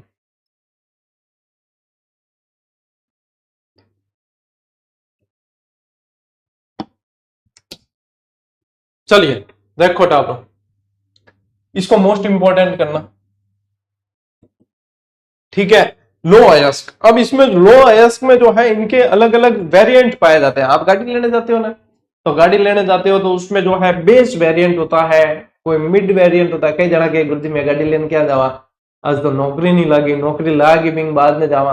तो मैं भविष्य का बता रहा हूँ कि काका बाबा के साथ में भी गया हो, दोस्ता के साथ में गया हो, या भविष्य में जाओ तो देखो ना वीडियो भी, तो कि बेस वेरिएंट की प्राइस इतनी है, मिड वेरिएंट की इतनी है, टॉप वेरिएंट की इतनी है। तो इनमें वेरिएंट चलते हैं, अलग अलग टाइप्स ऑफ वेरिएंट्स होते हैं, है ना। तो ये गाड़ियों के जैसे वेरिएंट्स होते हैं, वैसे ही लो एस के भी अलग अलग वेरिएंट हैं, ठीक है। इसमें से यदि आप देखोगे, इसका टॉप वेरिएंट है मैग्नेटाइट, ये टॉप वेरिएंट है। इसके अंदर आपको सारे फंक्शन मिलेंगे, यानी कि इसके अंदर आपके सनरूफ पूरी खुलेगी, इसके अंदर आपके एलेक्सा एआई काम करेगी, इसके अंदर सारे सब चीजें हैं, ठीक है। ये क्या है, ये टॉप वेरिएंट है। टॉप वेरिएंट है तो इसमें लोहांश की मात्रा 70% से भी अधिक पाई जाती है। ये सबसे बेस्ट किस्म का लोहा है, ठीक है, इससे सबसे बेस्ट किस्म का लोहा प्राप्त किया जाता है। तो यहाँ पे 70% से भी अधिक लोहांश की मात्रा है। ये हेमेटाइट है, ये दोनों जो है हेमेटाइट और लिमोनाइट, ये मिड वेरिएंट आते हैं, और ये आप लोगों के बेस वेरिएंट है। ये आप लोगों के बेस वेरिएंट है। ऐसा लग रहा है जैसे कोई सर नहीं पढ़ा के और गाड़ी बेचने वाले कोई एग्जीक्यूटिव उनके जो है एजेंट बढ़ा रहे हैं, ऐसे महसूस कर रहे होंगे आप। तो सर ऐसा है कि यहाँ पे ये बेस वेरिएंट है, यहां से जो है अपने गाड़ियां स्टार्ट हो जाती है यानी सीधे राइट। इसमें क्या है, लोहांश की मात्रा कम है, इसमें सारे फंक्शन नहीं मिल पाते हैं। इसमें 20 से 30% ही लोहांश की मात्रा है। बाहर से मॉडल आपको ऐसा दिखेगा कि आपको जो गाड़ी ली है वो बाकी अंदर से फीचर इसमें कम आएंगे। ये मिड वेरिएंट है, ये मिडिल क्लास के लिए सबसे बेस्ट रहते हैं। ये लिमोनाइट लोहांश की मात्रा इसमें 40 से 50% है, और हेमेटाइट लोहांश की मात्रा इसमें 50 से 65% है। इसमें इससे इसके मुकाबले फंक्शन अधिक मिलेंगे, इसमें इसके मुकाबले अधिक मिलेंगे। लेकिन मैं आप लोगों को सजेस्ट करूंगा कि आप टॉप वेरिएंट लें, इसमें सारे तरह के फंक्शन है, आपके रिश्तेदार वगैरह कोई भी आएंगे जल के भस्म हो जाएंगे देख के, इसमें सारे के सारे फंक्शन इसके अंदर मिल जाएंगे आप लोगों को। ठीक है, तो इस तरीके से याद करो, चीजें सारी सारी याद हो जाएगी, हम तो कभी नहीं भूलोगे। मैग्नेटाइट यानी कि ये टॉप वेरिएंट, हेमेटाइट और लिमोनाइट ये है आप लोगों के मिडल, और ये है सिडेराइट, ये सबसे न्यूनतम लोहांश इसके अंदर पाया जाता है। ठीक है, अब मैंने अगर रखे ना गाड़ी वाला एजेंट में सारी गाड़ियां बिका दूं मैं, वो भी सारी की सारी टॉप वेरिएंट में, सारी की सारी टॉप वेरिएंट। राजस्थान में हेमेटाइट और लिमोनाइट प्रकार के लोहेस्ट पाए जाते हैं। अब देखो राजस्थान में क्या है, मारवाड़ी और राजस्थानी लोग क्या है, थोड़े कंजूस होते हैं, वो टॉप वेरिएंट में जाते ही नहीं है, और सबसे लोएस्ट में भी नहीं जाते हैं, सबसे लोएस्ट में भी नहीं जाते, टॉप में भी नहीं जाते हैं, मिडिल वाले के साथ में जाते हैं कि हाँ मिड वेरिएंट। तो राजस्थान में जो है आप लोगों के हेमेटाइट और लिमोनाइट प्रकार के लोहेस्ट पाया जाता है। मैं गारंटी के साथ कह सकता हूं ये चीजें आप लोगों को सीधी की सीधी याद हो जाएगी। और ये ध्यान रखना, अपने काम की चीज है, अपने कौन सी गाड़ी ले सकते हैं वो ध्यान रखो, हेमेटाइट और लिमोनाइट। ठीक है, यहां से अपने को क्या करना है, कोई भी चीज पढ़ रहे हैं ना उसका हल निकालना है, अपने को हल निकालना आना चाहिए। तो हल निकाल दिया आप लोगों ने तो याद आ जाएगा। देखो ह से तो हेमेटाइट और ल से लिमोनाइट, तो आप लोगों के इस चीज का मैंने हल दे दिया है भैया, याद करो याद करो। चलिए बढ़े आगे, बढ़े आगे, ओके चलिए आगे बढ़ते हैं। देखो अब देखो राजस्थान में सर्वाधिक लोएस्ट के मामले में सबसे ज्यादा जो लोएस्ट है वो कहां पाया जाता है, जयपुर। अब आप लोगों के भैया प्रश्न बनने वाली जो है स्लाइडें स्टार्ट हो गई है। अब आप लोगों को पूछी जाएगी खनिजों की जगह, ठीक है, जगह पूछी जाएगी। तो देखो राजस्थान में प्रमुख लोएस्ट प्राप्ति स्थल, और जो मैं बता रहा हूं इतने ही याद किए जा सकते हैं, इससे अधिक भी बताए जा सकते हैं लेकिन याद नहीं किए जा सकते, तो उनका कोई फायदा नहीं है। जितने बता रहा हूं उतने याद किए जा सकते हैं और पूछे जाने पे सबसे आगे रहने की संभावना आपकी ही है। देखो जयपुर के अंदर याद करो, मोरिजा बनेला और बागावास, ये कहां है, जयपुर के अंदर है, मोरिजा बनेला बागावास। इनमें भी मोस्ट इंपोर्टेंट बता दूंगा मैं आपको, दौसा में निमला रायसेना, सीकर के अंदर राजपुर और नानावास है, उदयपुर के अंदर थूर उंडेर और नाथरों की पाल। इससे सवाल बना था, किसमें बना, सेकंड गेट में बना था ना, ये नाथरों की पाल से सवाल ऐसे ही बनते हैं, जो अपने करने लायक सवाल आते हैं वो ऐसे ही बनते हैं। भीलवाड़ा के अंदर तिरंगा की पहाड़ियां हैं, बूंदी के अंदर लोहारपुरा और इंद्रगढ़ है, ठीक है, डूंगरपुर के अंदर तलवाड़ा, लोहारिया और खामरिया। अब नए शब्दों पे ज्यादा जोर देना क्योंकि एग्जामिनर भी नए नए ढूंढ रहा है, तो यूं पूछ लियो खामरिया और लोहारिया डायरेक्ट पूछा तो बहुत कम बच्चे ध्यान रख पाते हैं, तो यूं ध्यान रखो लोहारिया और खामरिया दोनों के दोनों कहां है, डूंगर पर है, ठीक है। झालावाड़ के अंदर डग और पादरपाल, बांसवाड़ा के अंदर कमलापुरा और लामिया, और झुंझुनू के अंदर डावला सिंगाना और बागोली।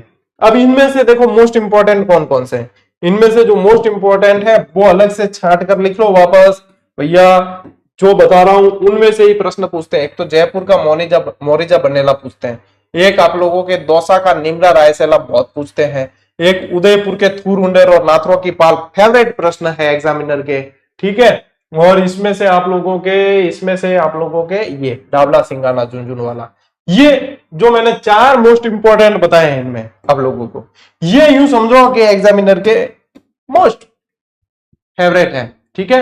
ये तिरंगा भी पूछा हुआ है, शाबाश। तो ये सारी चीजें आप लोगों के बार बार पूछी जाती है। और मोस्ट इंपोर्टेंट चीज, राजस्थान में पहला लोएस्ट परिष्करण संयंत्र जो है वो पूर की पहाड़ियों में स्थापित किया गया था, पूर की पहाड़ियों में स्थापित किया था भीलवाड़ा के अंदर। किया किसने था, जिंदल कंपनी ने किया था। क्या ध्यान रखोगे, जिंदल कंपनी भी पूछ ले तो जिंदल कंपनी ने स्थापित किया था, ध्यान रखना, ठीक है। तो ये ध्यान रखना अपने को, यहाँ पे ये चार जो आप लोगों के मार्क किए हैं इनको तो किसी भी हाल में आप भूलोगे नहीं, ये मोस्ट इंपोर्टेंट चीजें हैं, ठीक है, मोस्ट इंपोर्टेंट है। चलो भाई टापरो स्क्रीनशॉट ले सको हो तो ओके। अब आते हैं तांबा। कहते हैं कि सबसे पहली खोजी गई जो धातु थी ना वो तांबा ही थी। तांबे के अंदर जितनी तन्यता होती है, जितना खींच सकते हैं तार, उससे ज्यादा तन्यता सोने के अंदर होती है। लेकिन फिर भी जो है अपन देखते हैं लाइटों के अंदर वगैरह सब जगह जो है तार तांबे के ही डाले जाते हैं। क्यों? अरे सस्ता पड़ा है ना, सोने के डाल दिए तो माथे में राख डालनी पड़ेगी है। सोने के तार तन्यता बहुत ज्यादा होती है, जब देखो पतले से पतले जो आभूषण बनाए जा सकते हैं उसके अंदर। लेकिन ये ध्यान रखना कि तांबा, इसलिए तांबे में मतलब सुचालक बहुत होता है, बिजली का सबसे बढ़िया सुचालक है। सबसे पहले खोजी गई धातु तांबा ही थी। ताम्रकालीन सभ्यता नहीं पढ़ते क्या अपन है, बाबा आदम के जमाने से तांबा काम में आ रहा है। अयस्क इसका क्यूपराइट है, मोस्ट इंपॉर्टेंट।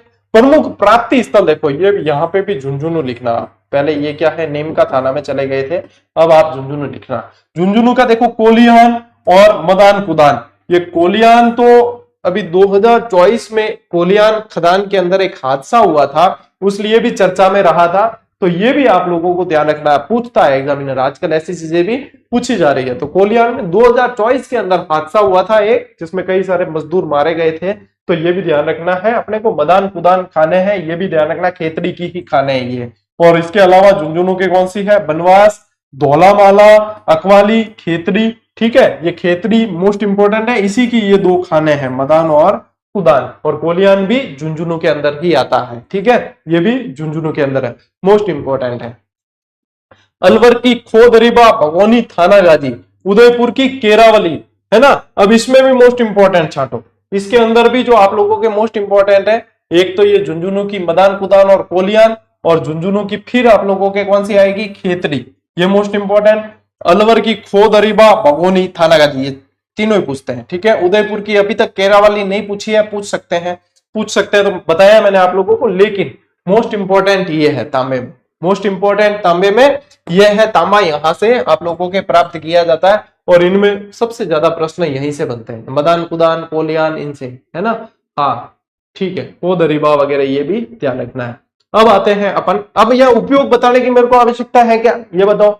इतना तो थे होशियार होना, उपयोग लिखूं क्या इसके, क्या उपयोग देखो, धातु का सुचालक है, बर्तनों में काम में लिया जाता है ना। और विद्युत के जितने उपकरण बनाते हैं उनमें, तार में वगैरह, जहां पे अपने को उपयोग जरूरी लगेंगे कि यहाँ अलग है उपयोग, वहां पे जो है फिर मैंने आगे शामिल किए हैं। लेकिन तांबा, लोहा, इनके उपयोग आप लोगों को पता है, इसलिए मैं इन्हें यहाँ पे सिर्फ वही शामिल किया है जो अपने जरूरी है ना। ठीक है, टंगस्टन देखो, अब इसमें ये आप लोगों के उपयोग मैंने पहले ही शामिल कर दिया है। टंगस्टन में तो ये तो तार आता है ना इसका, तो तंतु जो निर्माण किया जाता है, अंदर तो तार हिलता है, इसका तंतु जो निर्माण किया जाता है, वो बल्ब का तंतु बनाने में सबसे ज्यादा उपयोगी कौन सा है, टंगस्टन है, टंगस्टन है। और इसका अयस्क जो है वॉल्फ्रोमाइट है। अयस्क कौन सा है, वॉल्फ्रोमाइट। ये अयस्क बहुत पूछे जा रहे हैं आप लोगों को, अयस्क बहुत पूछे जा रहे हैं, और जहां जरूरी है वहां मैंने सब जगह शामिल किया है।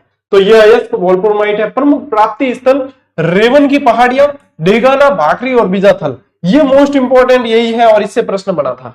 रेवन की पहाड़ियों से बना था, डेगाना से बना था। ठीक है, ये बीजाथल, ये नागौर के सारे टंगस्टन के। सिरोही के अंदर आबू, रेवदर और वालदा। पाली के अंदर नाना, कराब, पादरला और बीजापुर, यहाँ पे टंगस्टन प्राप्त किया जाता है। और देश का 75% टंगस्टन, 75% टंगस्टन राजस्थान से ही प्राप्त किया जाता है। और सबसे ज्यादा उपयोग किसका है, बल्ब बनाए, बल्ब का जो तंतु होता है उसके अंदर उपयोग किया जाता है। ले स्क्रीनशॉट।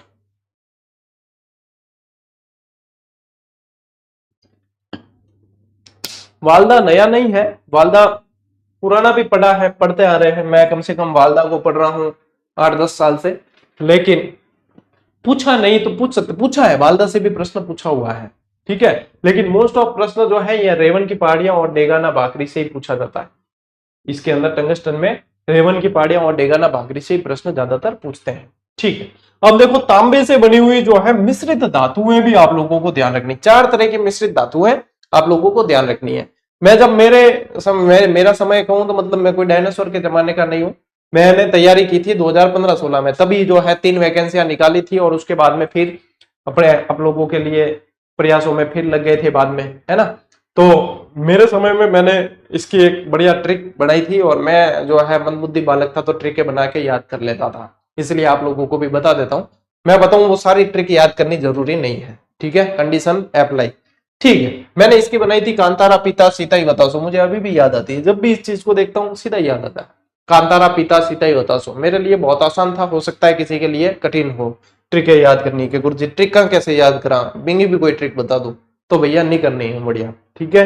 अब देखो कांतारा, यानी कि कांतारा तो पिक्चर भी तो आई है ना, याद रह जाएगा रे भाई कांतारा, ठीक है। कांतारा यानी कि कांसा जो है वो तांबा और रागा को मिलाकर बनाया जाता है।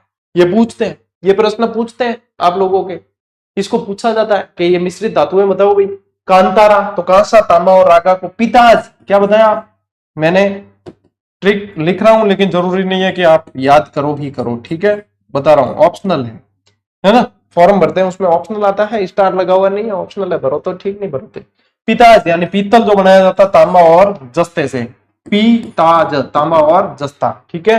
यहाँ पे मैंने बनाई थी कांतारा पिताज सीताई, सीताई इसकी थी, सीताई इसकी थी, सीताई, और इसकी बनाई थी वतासो, वतासो यानी कि व यानी वलित सोना, ये सोना और तांबा यानी जेवराती सोना जो बनाते हैं वो, और यहाँ पे सीताई यानी कि सीसा तांबा, सीताई सीसा तांबा जो है इससे मिलके क्या बनता है, इस्पात बनता है, ठीक है, लोहा क्रोमियम आदि आ जाता है इसके अंदर।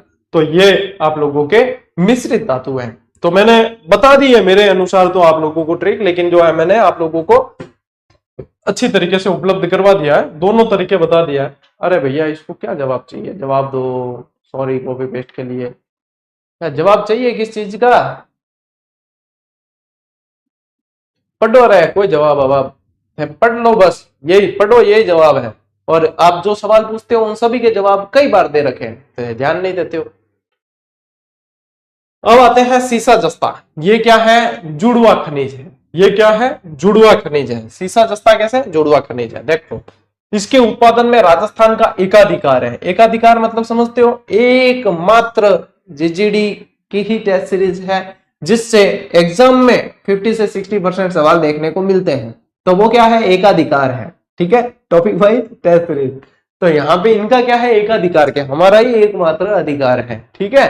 तो ये जो है आप लोगों को ध्यान रखना है। देखो अयस्क, गैलेना, जिंकाइट और कैलामाइन, जिसमें से गैलेना मोस्ट इंपॉर्टेंट है, गैलेना आपके मोस्ट इंपॉर्टेंट है, जिंकाइट और कैलामाइन ये भी ध्यान रखें।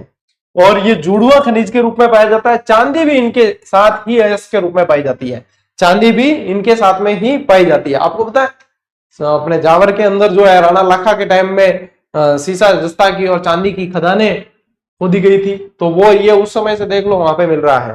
फिर देखो राजस्थान में सर्वाधिक उत्पादन जो है वो कहाँ है, सलूम्बर, उदयपुर, राजसमंद और भीलवाड़ा।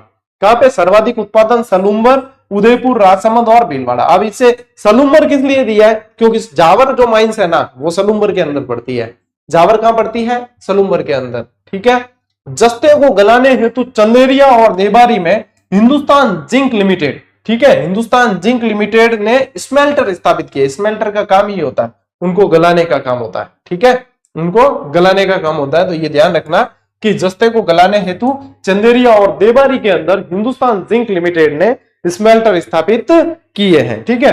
वैसे देखा जाए तो शीशे का जो है उपयोग ज्यादातर किसके अंदर किया जाता है, लेड, शीशे का उपयोग जो है ज्यादातर बैटरी उद्योग में करते हैं, बैटरी उद्योग के अंदर सर्वाधिक शीशे का उपयोग वही करते हैं। और जस्ते का किसमें करते हैं, जस्ते का किया जाता है जस्तीकरण के अंदर, जस्तीकरण, गैल्वेनीकरण, गैल्वेनाइजेशन बोलते हैं जिसको, गैल्वेनाइजेशन, ठीक है, जस्तीकरण, इसके अंदर इसका उपयोग किया जाता है। बैटरी में लेड शीशा आता है ज्यादातर, ठीक है। तो ये ध्यान रखना आपके, शीशा जस्ता। अब देखो प्रमुख प्राप्ति स्थल, इसमें भी प्रमुख प्राप्ति स्थल मोस्ट इंपोर्टेंट। अब देखो इसमें प्रमुख प्राप्ति स्थलों के अंदर सलूम्बर के अंदर जावरमाला, मोचिया मगरा, बरोड मगरा। देख लोगे आप यहाँ पे, इनमें से हर में से किसी न किसी से प्रश्न पूछे हुए हैं। सलूम्बर के अंदर जावरमाला, मोचिया मगरा, बरोड मगरा।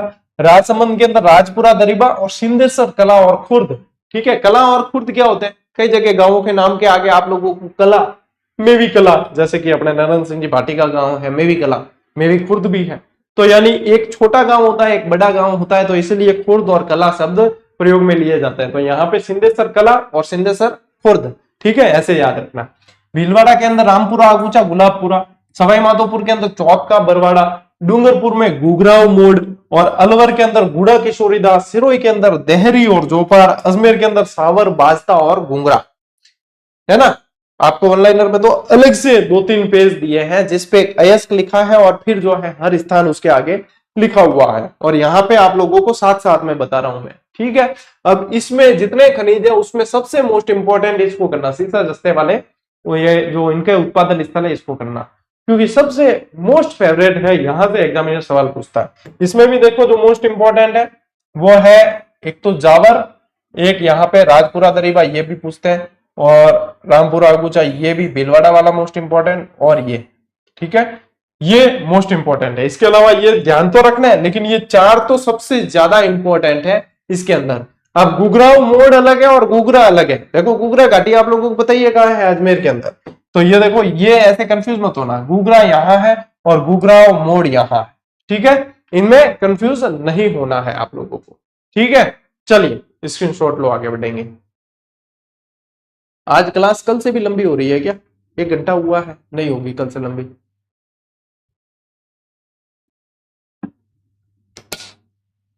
चलिए देखो, सोना, हाँ भाई, अब ये सोने के उत्पादन वाले जितने जगह हैं सोना और चांदी के, वहां के स्टूडेंट सब तैयार रखना।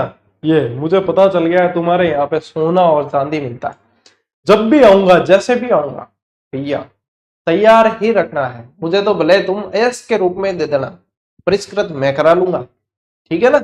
हाँ, अयस्क कहीं कहीं दबा के रखना, छुपा के, हाँ गुरुजी आएंगे तब देनी पड़ेगी गुरु दक्षिणा।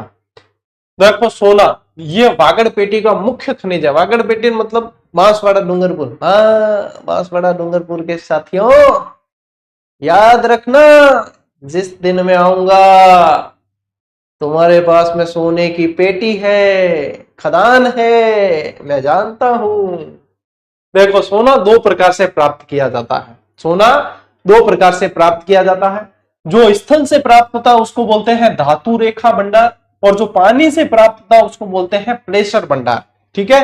प पानी, प प्लेसर, ठीक है, यहां याद रह जाए। और जो स्थल से प्राप्त होता है उसको बोलते हैं धातु रेखा भंडार। सोने की शुद्धता के आधार पर उसकी गुणवत्ता का निर्धारण होता है। 24 कैरेट जो सोना होता है उससे कभी जेवर बनते नहीं है।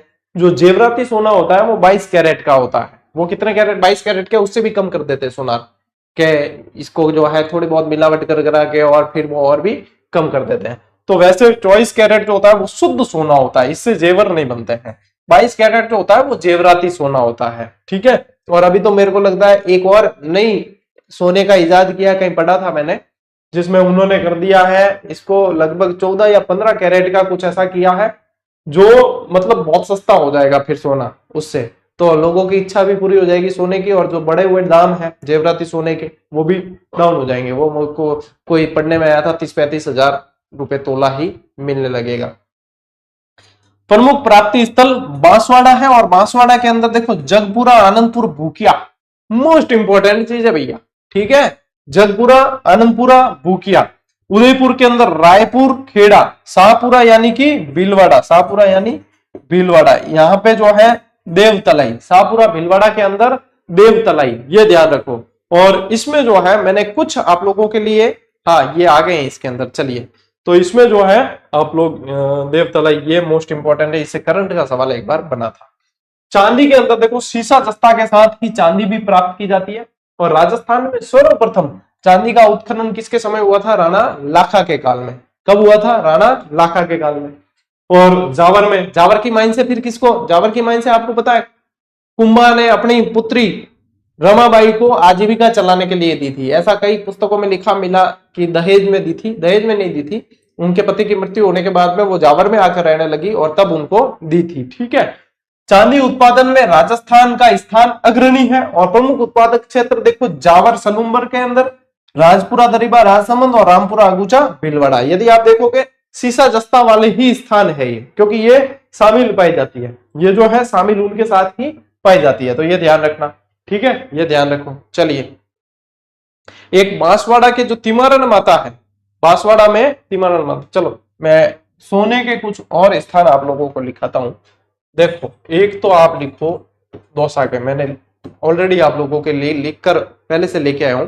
यहां जो है सरपंच की डाणी, सरपंच की डाणी बांसड़ी, ठीक है, बांसड़ी के अंदर ये किसके हैं, ये किसका लिखा रहा हूं, सोना, नए भंडार, पूछ सकते हैं। ओके, एक तो दौसा, एक बांसवाड़ा के अंदर याद रखना, बांसवाड़ा में तिमारन माता, तिमारन माता एक ये, और एक और याद रखो श्रीनगर, हाथी बाटा। क्या ध्यान रखोगे, श्रीनगर से पहले भी लिखो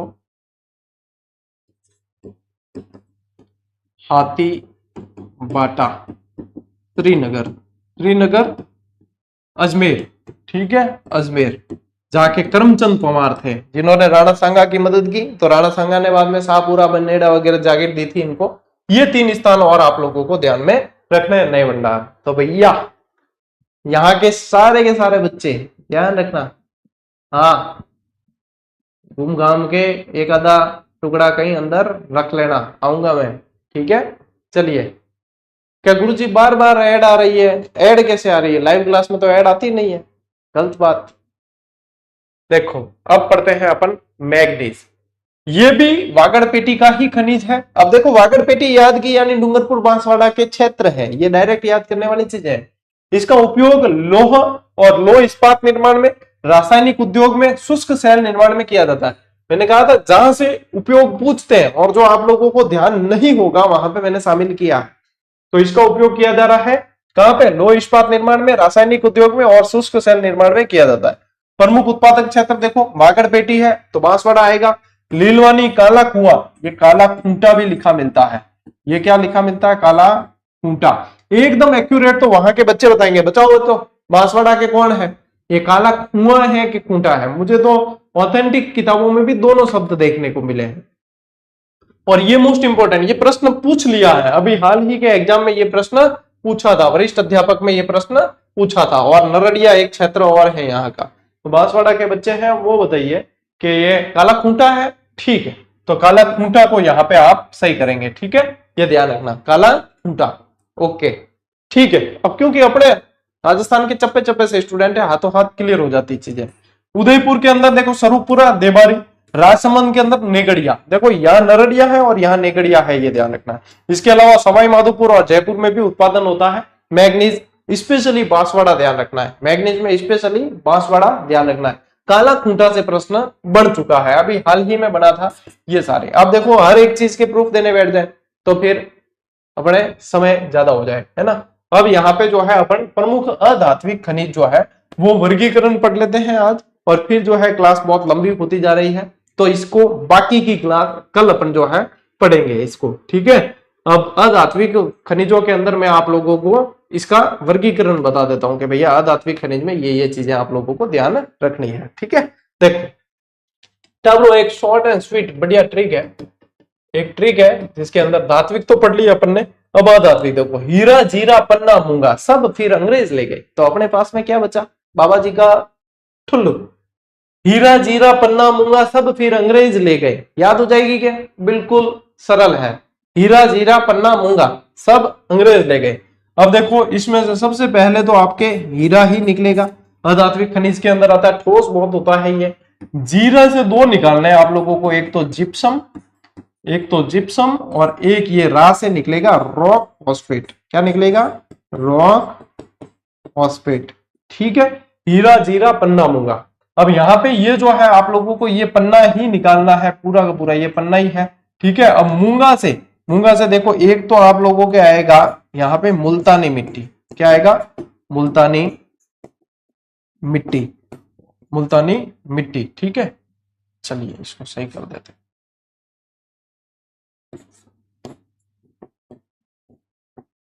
और यहां से आएगा आप लोगों के गार्नेट, जिसको क्या बोला, तांबड़ा बोला जाता है, जिसको क्या बोलते हैं, तांबड़ा, फिरोजा, ये सब इसके नाम है, रक्तमणि, ये आगे पढ़ेंगे अपन वैसे। फिर देखो यहाँ पे क्या है, यहाँ पे आया है सब, यानी कि संगमरमर, स से क्या ध्यान रखना है, संगमरमर, ठीक है। ब से क्या ध्यान रखना है, बेंटोमाइट, ब से बेंटोमाइट, ये भी पाया जाता है यहाँ पे, ठीक है। फिर यहां से ध्यान रखना है फ्लोर्सपार, ठीक है। और फिर आया आपके अंग्रेज, तो अंग्रेज में ध्यान रखो एक तो अभ्रक, एक तो क्या ध्यान रखो, अभ्रक, ग्रे से ध्यान रखो ग्रेनाइट, और ज से ध्यान रखो जास्पर। इसके अलावा फिर वोलेस्टोनाइट वगैरह वो भी है, ठीक है, वोलेस्टोनाइट वगैरह वो भी है। तो ये मोस्ट आप लोगों के अधात्विक खनिज आ गए। अब अधात्विक याद है, धात्विक ऑलरेडी आप लोगों को पहचान में आ जाएंगे, ठीक है, धात्विक ऑलरेडी पहचान में आ जाएंगे। तो ये सारे अधात्विक खनिज है। चूंकि मेरे पास में है स्लाइड्स तो इसी क्लास में और है, लेकिन ये क्लास बहुत ज्यादा लंबी हो रही है, और लंबी क्लास है फिर क्या है, फिर बोरिंग होने लगती है। तो इस क्लास को अब कल जो है अपन 2 पार्ट में इसको पूरा करने वाले वैसे भी, तो कल क्योंकि आज समझने वाली चीजें ज्यादा थी, तो इसको जो है अपन कल जो है पूरी कर देंगे, ठीक है, कल पूरी करेंगे। तो ये ध्यान रखना है। विद्यार्थी जो पूछ रहे हैं उन्हें बता दूं, विद्यार्थी जो पूछ रहे हैं सर आपकी किताब कौन सी है, तो किताब देखो ग्रेड 3 के लिए मैंने 2 वॉल्यूम निकाले हैं, बेस्ट है क्योंकि इनका रिवीजन किया जा सकता है। मैं ग्रंथ नहीं निकालता, ठीक है, यदि मैं डिटेल वॉल्यूम भी निकालूंगा तो उस ढंग से ही निकालूंगा कि आप लोग पढ़ के अच्छी तरीके से रिवाइज कर पाए। अब फर्स्ट ग्रेड के मैं 7 वॉल्यूम देने वाला हूं, डिटेल वॉल्यूम अलग से, उस पर काम चल रहा है पूरी तरीके से, तो वो भी ऐसे आएंगे कि आप रिवीजन कर सकें। अभी आप लोगों को वन लाइनर के अंदर, मतलब वन लाइनर इसका नाम है, लेकिन जहां सारनियां चाहिए, जहां डिटेल चाहिए, वो सारी चीजें हैं। और आप लोग पॉलिटी की क्लास देख लेना, जो भी कुछ दिन पहले ही चतुर्थ श्रेणी वालों के लिए रिवीजन की गई थी, उसमें इसी के अंदर जो पॉलिटी दी है उसके स्क्रीनशॉट आप लोगों को देखने को मिलेंगे, कंटेंट आप लोगों को पता चल जाएगा। राजस्थान का हर विद्यार्थी इन्हें पढ़ता है, क्योंकि ये आप लोगों को शांति काल, युद्ध काल, सभी समय हेल्पफुल रहती है। 2 वॉल्यूम निकाले मैंने इसके। एक वॉल्यूम यह है जिसके अंदर राजस्थान का भौगोलिक, ऐतिहासिक और सांस्कृतिक ज्ञान और राजस्थानी भाषा है, कंप्लीट मैटर है। प्रश्न जो है इनमें ये यदि देखोगे आप 90% प्रश्न एग्जाम में बनने की संभावना। दूसरे वॉल्यूम में राजस्थान का सामान्य ज्ञान, जो अलग से इसके अंदर मेंशन कर रखा है, कुछ टॉपिक राजस्थान के, कुछ अलग भी है। इसके अलावा शैक्षिक परिदृश्य, निःशुल्क एवं अनिवार्य बाल शिक्षा का अधिकार अधिनियम और पॉलिटी भी इसी के अंदर है, ठीक है। तो ये 2 वॉल्यूम निकाले हैं, पतले पतले बढ़िया, आराम से आप लोग बढ़िया तरीके से कर सकते हो। अब देखो कई जने कह रहे हैं ऑनलाइन, तो टेलीग्राम पे लिंक पिन किया हुआ है, 2-3 पिन किए हुए लिंक में बैग जाओगे तो आप लोगों को ऑनलाइन लिंक भी मिल जाएगा। वैसे राजस्थान के हर बुक स्टॉल पे उपलब्ध है, जाकर ले पढ़ो, बस किताब वैसे भी लेते हो तो इसको पढ़ो, क्योंकि इसके साथ साथ में क्लास चल रही है तो सारे डाउट्स क्लियर हो जाते हैं। और क्लास के साथ में फिर क्या पढ़ते यहां से, और किताब मान लो दूसरी भी है, मन में डाउट रहता है कि गुरुजी बीच में ये कहा था कि वहां वो सार नहीं दे रखी, उसे देख लेना, ये कर लेना, वो कर लेना, तो इसको पढ़ो। इन्हें पढ़कर जितनी लास्ट वैकेंसी हुई और बच्चे चयनित हुए सारे के सारे इनसे पढ़कर, और टॉपर्स के इंटरव्यू देख लेना आप, सारे के सारे अपने दे रखे हैं। और फिर आप लोगों को बताया कि जो बच्चे कह रहे हैं टेस्ट सीरीज, तो देख लो, प्रदर्शन आप देख चुके हो, और ये आप लोगों को उपलब्ध करवा रखी है। ये भूल मत करना क्या गुरुजी एग्जाम आएगा तब अभ्यास करेंगे, हमें ये कहा गया था। वो अभ्यास करना होता है जब कंप्लीट आप लोगों का सिलेबस कवर हो जाए। वो वाली टेस्ट सीरीज मैं खुद भी एग्जाम से 1-2 महीने पहले ही देता हूं, ठीक है, क्यों, कंप्लीट सिलेबस आधारित। ये कैसी है कि जैसे राजस्थान का भौगोलिक अध्ययन आया टॉपिक, तो उसके मान लो 100 प्रश्न बन रहे हैं, तो सारे के सारे अभ्यास करो आप। ये वो टेस्ट सीरीज है, 7-8 हजार प्रश्न। आप सोचोगे कि एग्जाम से 1 महीने पहले करें, नहीं कर पाओगे, फिर चाहे फ्री कर दे तो भी आप नहीं कर पाओगे अभ्यास। तो यहाँ पे जो है अभी से, जैसे जो टॉपिक पढ़ा उसका अभी से अभ्यास करो, उसकी व्याख्या देखो, एक्स्ट्रा चीज आप लोगों को लग रही है उसे याद करो, उसे नोट करो, ये है बेस्ट स्ट्रेटेजी। और आप लोगों को मात्र देखो ना, कोर्स कितने महंगे, और यहाँ पे यदि इन सब तीनों कॉम्बो को मिला दिया जाए तो भी आप लोगों को कितने में, 210। एक बात सुनो, आज कई बच्चे जो है, अभी आज कल में ही कमेंट आए थे कि गुरुजी जीएसटी सरकार ने माफ कर दिया, आप अभी भी जीएसटी ले रहे हो। जीएसटी मैं कौन लेवा, जीएसटी सरकार ही लेती है। आप लोगों को पता नहीं है कि जो ऑनलाइन एजुकेशन है वो ई कॉमर्स के अंदर आती है, और ई कॉमर्स से कोई किसी तरह का जीएसटी नहीं हटाया गया। हम तो खुद भी ये चाह रहे थे कि जीएसटी हटा दे तो बच्चों को ये भी कम से कम फायदा मिल जाए, लेकिन जीएसटी हटाया ही नहीं है।